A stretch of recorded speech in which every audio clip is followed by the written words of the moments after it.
All right, so let's finish up DSMA 5. This is part 2. Okay, so we're going to take a look at PEMDAS. This is order of operations. A lot of us learned it as please excuse my dear Aunt Sally, but a lot of people learned it wrong in elementary school and they've carried it on their whole life that way. So the P is for parentheses. It's actually for grouping symbols. So might be parentheses, might be square brackets, might be absolute value, could be a fraction bar. So there's lots of different grouping symbols, but that's really what the parentheses stand for. So we're going to take care of all the parentheses first, clean up whatever we can inside any of those grouping symbols. Then we move on to exponents. We just looked at exponents in DSMA 4.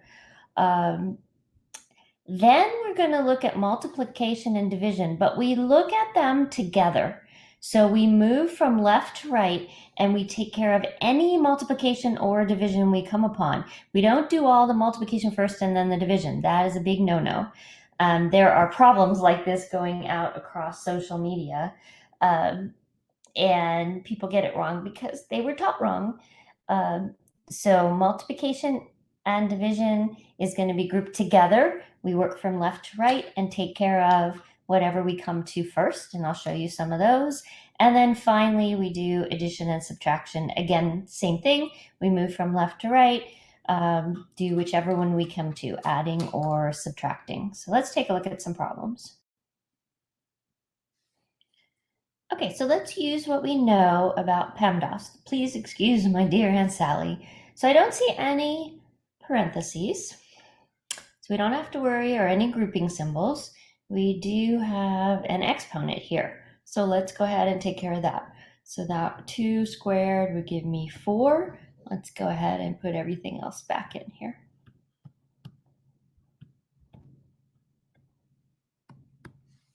Okay, so now we're going to go ahead and do multiplication and division as we get to it. So left to right, whichever one we get to first, we're going to take care of. So the first thing we see is a division right here.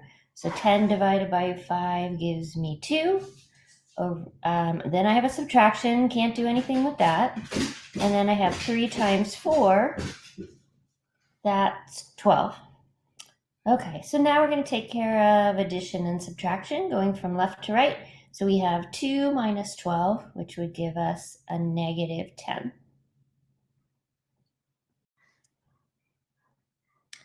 All right, let's look at another one. So again, it says simplify. We're going to use PEMDAS. This time we do have a grouping symbol. We have parentheses here. So we're going to go ahead and clean up what we can inside there before we do anything else. Now I'm going to do every single step. So we know that 7 minus 4 gives me 3 minus 9. Now you could have gone ahead and squared that if you want. So now we have an exponent to take care of. So we have 5 times 2 plus 9 minus 9. Okay, so now we're going to go ahead and take care of multiplication and division, going from left to right. Well, the only thing we have here is the 5 times 2, so that's 10 plus 9 minus 9. And finally, take care of addition and subtraction. Looks like we have 10 plus 9 is 19, minus 9 gets us back to 10. Okay, so this one says evaluate the expression. There's going to be lots of different instructions. It might say simplify, it might say simplify using PEMDAS, might say evaluate the expression, but it's all the same thing. All right, so we do have parentheses. Let's go ahead and take care of those parentheses. So I have 10 minus 13 plus 1 is 14. Times 3 divided by 7 minus 18. All right, let's go ahead and take care of our multiplication and division.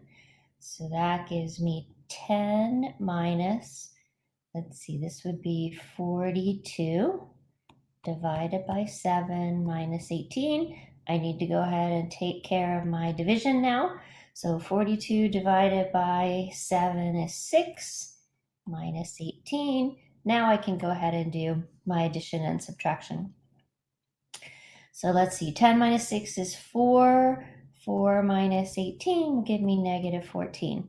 Now, with these fancy Casios that we have, we actually can put this problem into the calculator right from the start. The calculator knows PEMDAS, it knows order of operation, and it sticks to it very strictly.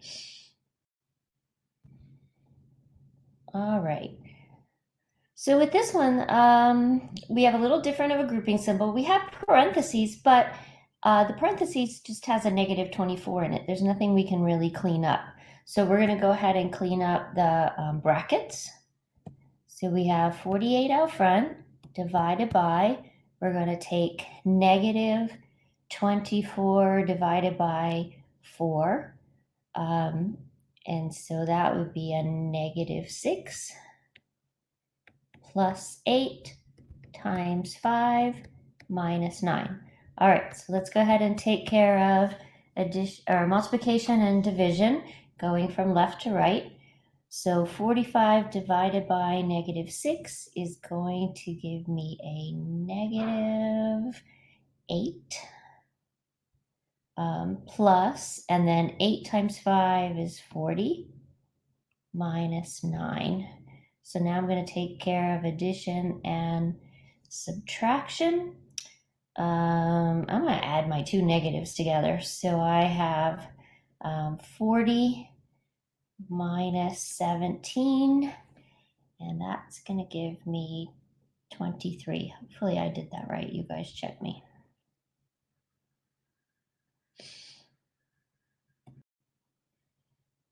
Okay, wow, there's a lot going on here. Now it's important, a division bar really is a grouping symbol. So we want to take care of everything in the numerator first, and then take care of everything in the denominator, and then finally we can simplify from there.